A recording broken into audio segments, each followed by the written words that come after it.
Now let us discuss about teeth of mammals. I think the word mammals is not new to you.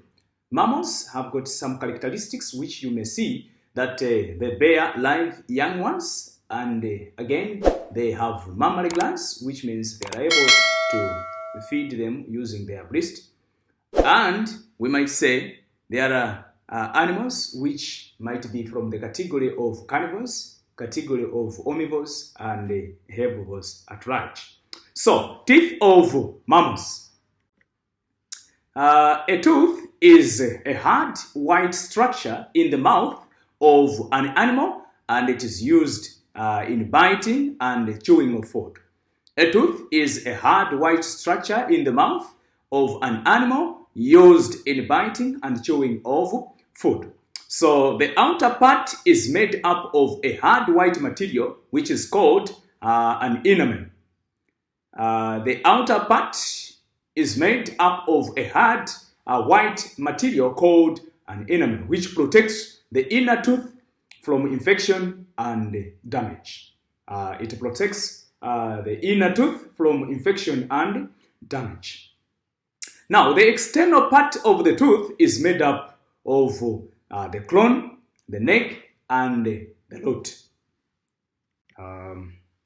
Now, let us share types of these teeth. Types of these teeth. In one mouth of an animal, you might find different type of teeth. In one mouth of an animal, you might find different types of teeth. Now, there are 4 types of teeth formed in herbivores, carnivores, and omnivores. There are 4 types of teeth formed in herbivores, carnivores, and omnivores. Now, these are 1. Incisors, the canines, molars, and premolars. These are the incisors, canines, molars, and the premolars. Now, let us start with the incisors. Let us start with the incisors. Like what I've already said, these teeth, or these types of teeth, they might be found in one mouth of that animal, whether it is a herbivorous or carnivorous or omnivorous. Now, the incisors. For you to understand or for you to know the incisors, they are located on the front of the jaws, and they are shaped like a wedge or a chisel. And this creates a flat surface with a sharp edge that makes the incisors teeth suited for cutting and biting. Just to explain more, this could be an example of an incisors. That's a diagram of a tooth, and it shows the way how the incisors look like. Yeah, to continue on that, we have the canines, the canine teeth. And they are located on the left and right of the incisors, which means the incisors are at the middle, just in the edges of the right and the left. You find there are the canines, and there are pointed teeth. There are pointed teeth. They are pointed teeth. And their basic function, it is to pierce and hold food.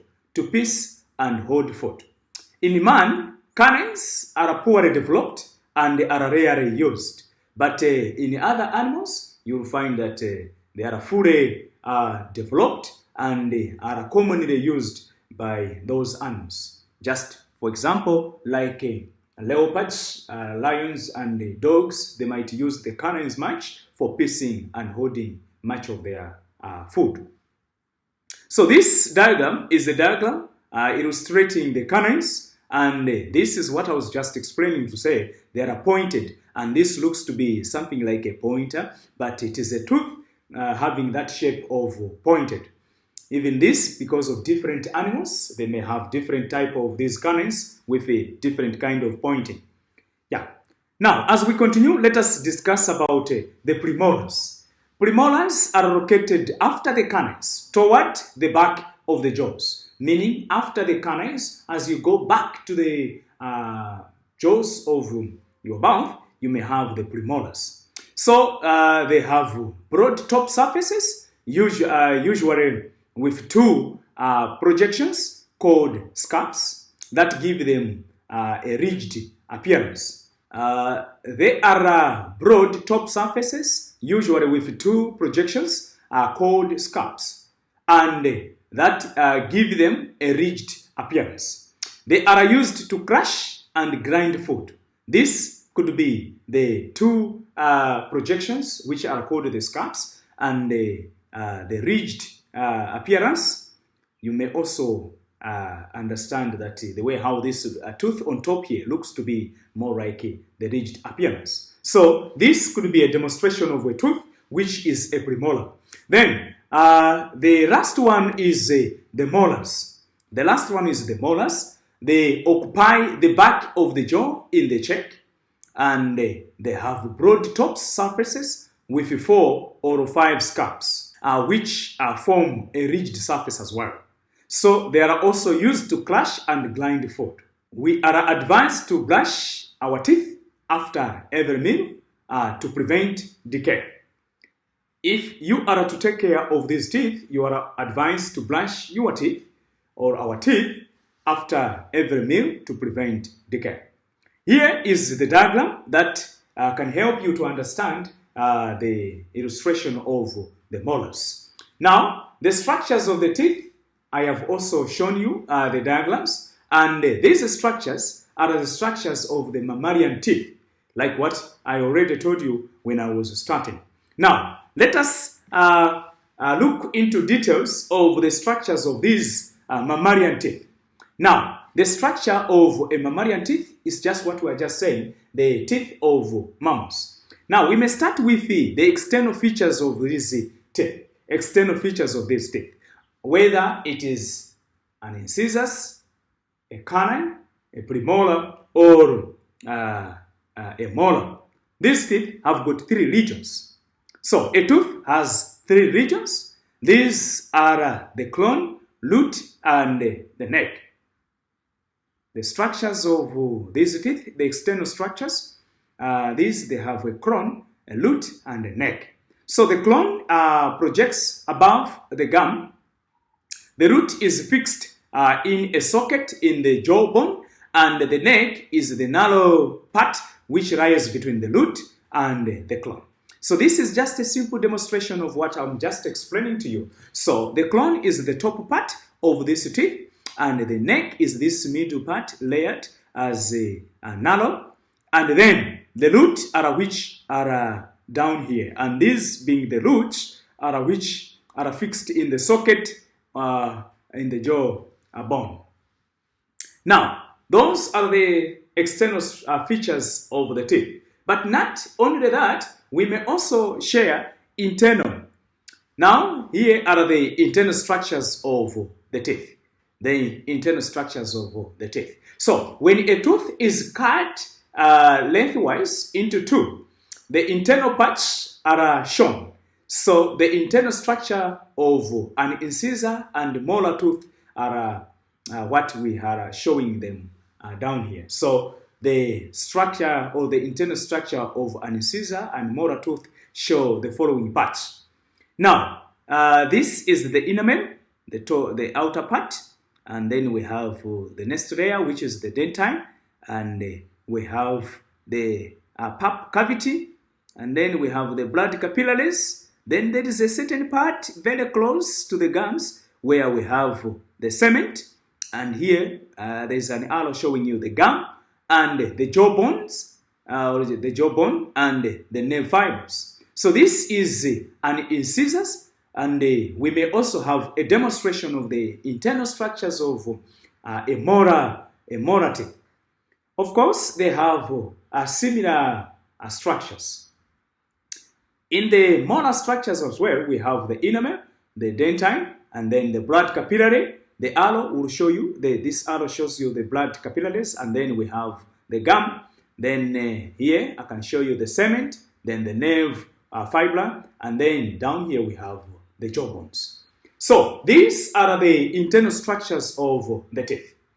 Now, because we have now known that a tooth can have external structures and the internal structures. But now, the external structures are very simple for us to understand. But now, our interest must be drawn much if we could look into the internal structures of these teeth.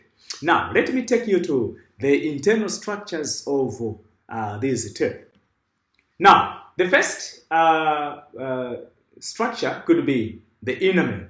The enamel. So, for you to understand or for you to know more about the enamel is the outer part of the tooth, and it is the hardest substance in the human body. So, it is made up of non-living tissues. Non-living tissues. That's why it is adapted for tearing a lot of, or chewing a lot of, or used for cutting or biting so many food. Yeah, so we continue by looking at the functions of this enamel. It protects the inner parts of the tooth from infection by bacteria and other microorganisms, and it also protects the inside of the tooth from mechanical damage by hard food materials such as bones. And again, it provides a hard biting surface for effective chewing of food. These are the functions of the enamel, which is the internal structure of the tooth. As we continue, we have another structure, which is the dentine. The dentine, this is the part of the tooth found immediately after the enamel or beneath the enamel. So it is not as hard as the enamel, which means the enamel is very hard as compared to the dentine. So it is made up of living cells, and the functions of this dentine could be it forms the back of the tooth and it replaces worn out enamels. Now, looking at this function, it forms the back of the tooth, yes, which means the most weight of this tooth is found in the dentine, and it replaces worn out enamels.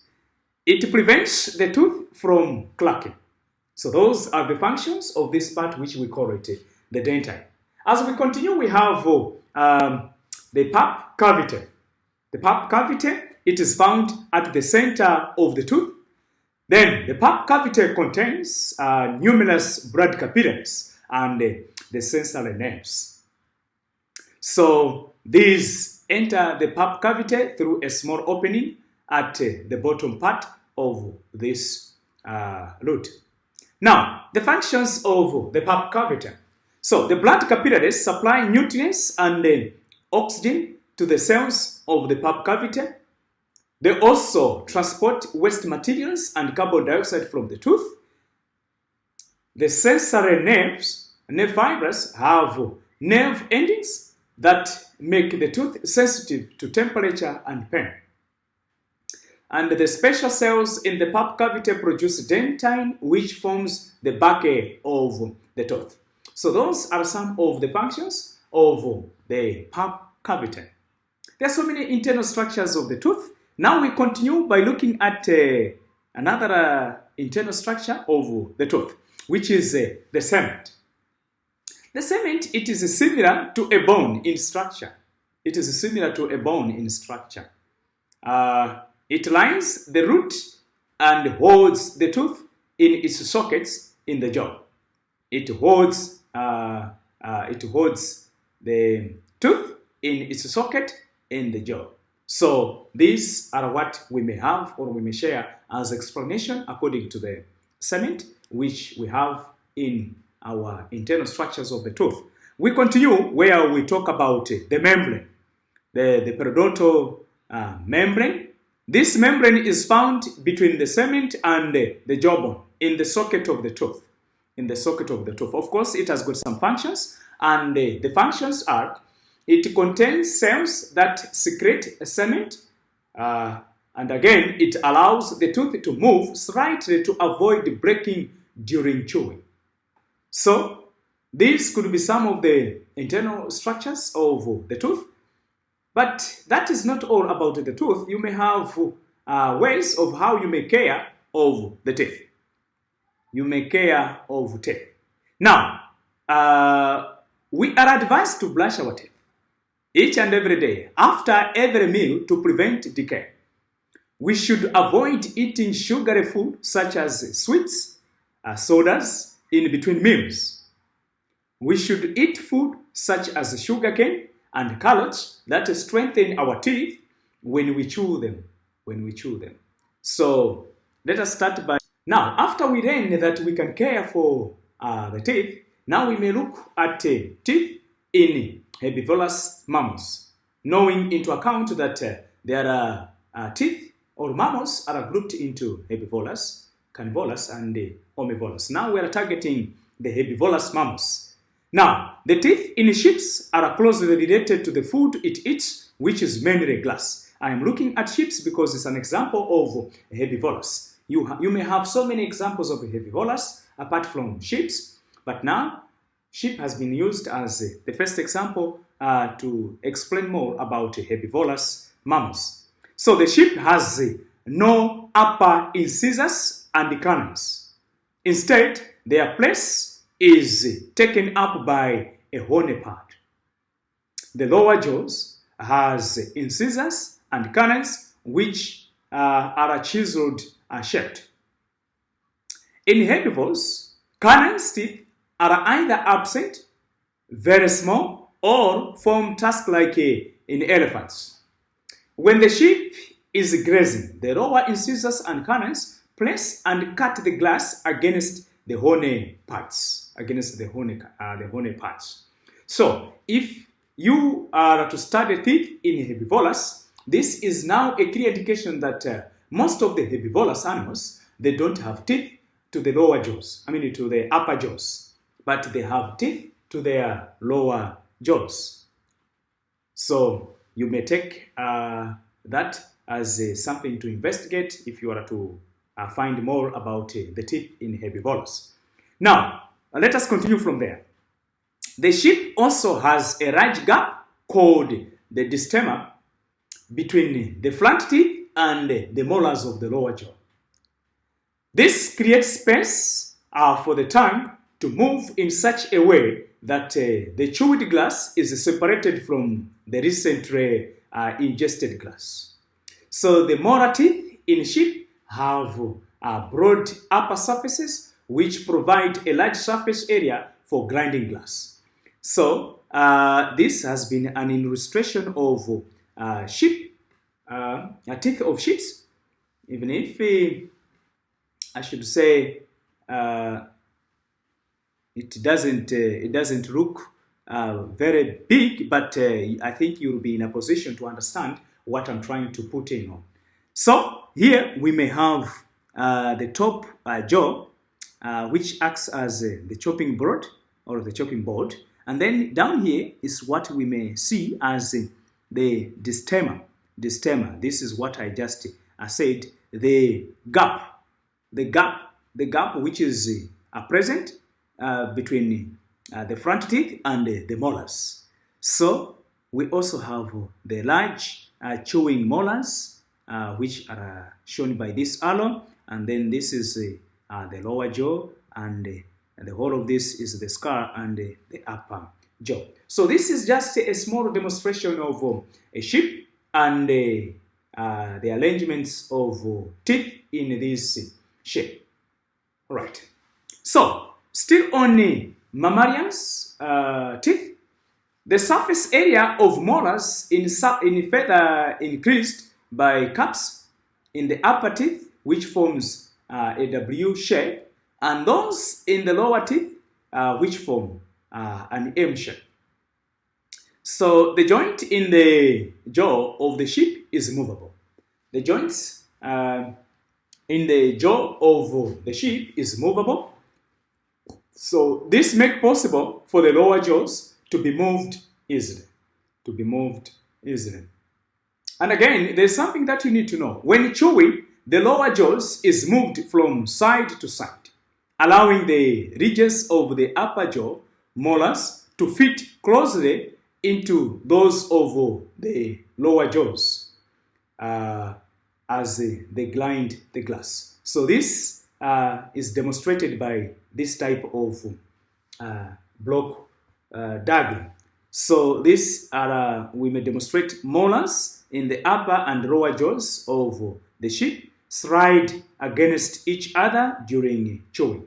So I think you may study this demonstration properly, but this is demonstrated as the upper jaw and the movement of the jaws. So that could explain more about the teeth of mammalians animals. Now, let us look at the main features in the teeth of sheep. The main features in the teeth of sheep.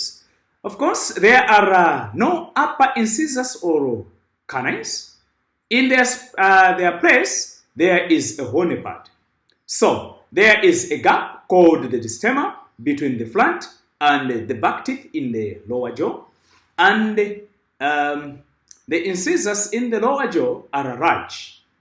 Premolars and molars are large in size and similar in shape. Powerful cheek muscles move the lower jaws upwards and sideways. So, these could be little explanations about the features in the teeth of sheep. Hoping we have discussed more about teeth in mammalian animals. Now, let us now change our mind to discuss teeth in carnivorous mammals. Now, teeth in carnivorous mammals. So, the dog is a carnivore. So, in this discussion, we'll use a dog as an example of the carnivore, despite there are so many examples of carnivores. Now, carnivores are efficient in capturing and killing their prey.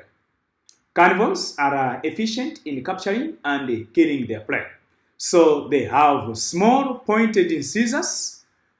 These are used for picking up and stripping off small pieces of flesh or meat from the bone. Yeah, so the canines are sharp and pointed and long. They are used for stabbing and killing prey. To add more, we may say they also pierce and penetrate the flesh so that the animal can hold firmly onto its prey to prevent it from escaping. The molars and premolars in the dog have a broad surface with pointed caps. So they meet each other to crush and crack bones and to slice the flesh. So this is the demonstration of the teeth in a dog.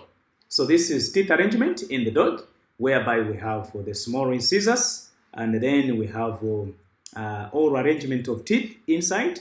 And here we have the skull and the upper jaws. Then we have the lower jaw, and here we may say the molar sharp for sliding. Yeah, so this is a demonstration of what we may see from the carnivores. And not only that, the dog has large carnassial teeth. So the carnassial teeth in the upper jaw is the last premolar in the jaw, whereas the carnassial teeth in the lower jaw are the first molars in this jaw. So the carnassial teeth have sharp cutting edges. The upper jaw and the lower jaw carnassial teeth pass against each other during the upper and down jaw movement and act as shears or scissors. So they slice off meat and crack bones. Yeah, so the jaw muscles are strong, and the hinge joint between the two jaws allow only the up and down movement of the lower jaw. So the summary down here, it is showing us the type of teeth in an animal and their function. So this is just a demonstration of what we have just been discussing about a carnivorous carnassial teeth. So this is molars and the premolars of the dog crush meat and bones when the jaw moves up and down. So this could be the demonstration and here we also have the premolars and the slicing movement, then the molars which are to the lower jaws. Now, this continues by sharing more on this by taking us to a summary of teeth, a summary of types of teeth in an animal and their functions. So the table which comes below summarizes or is a summary of teeth of animals and their functions. Now, we may say this column we may have teeth, then the mammals, then the shape, and then here we have the function. So I'll allow you to study the tables. After you study the tables, I explain a little and then we forge ahead. Remember, we're discussing types of teeth in different types of animals. We have so far shared mammals and cannibals. Now, I hope you have studied the table. Here we have the incisors, and in humans, you'll find that these incisors, the wedge or chisel shaft, flat surface with a sharp edge, and this incisor is used for biting and cutting. When you take the same incisors to sheep, there are no upper incisors, but replaced by horny parts. They only have lower incisors and are chiseled or wedged, shaped with a sharp edge. The function, it is only for cutting. The dog, they have small and pointed incisors. And the job or the function is stripping off small pieces of flesh from bones. Now we have the canine in humans. These canines not very well developed, pointed, and they have a job, of course, the canine. They are used for piecing and or the piece and hold food. In sheep, there are no upper canines. They only have lower canines, which are chiseled or wedge-shaped, used for cutting. In dog, they have long, sharp, and pointed. And they are used for stabbing, piecing, and killing prey. And also hold prey firmly to prevent from escaping. Yes, now let us continue by sharing the premolars and the molars. Premolar and molar. In human beings, the premolars, they have top surface in blood and has caps which give it a rigid appearance. And the function of these premolars and molars, they are there to crush and grind food. They are there to crush and grind food. If you consider the same premolars and molars in sheep, they have top surface, blood, and has caps which give it a rigid appearance as well. And it is having a function which is grinding glass. In dogs, they also have a broad top surface with pointed caps. The function is crushing and grinding bones and flesh. Now, considering the carnassials, which we discussed, they are found in carnivorous, and now we only have dog as an animal to help us understand about these carnassials. So, the dog has the sharp cutting edge of the carnassials, and they have a function which they share, or slice meat, or flesh, and crack bones. Now, those are, or that is a summary of different types of teeth found in different mammals. Now, let us now consider main features in the teeth of dogs. Main features in the teeth of dogs. Now, these are the explanation on the main features in teeth of a dog. Now, they have a large canine teeth, and they have massive carnassial teeth, and we also say they have powerful cheek muscles, move the lower jaw up and down in a snapping action. So this summary gives you the main features in the teeth of a dog.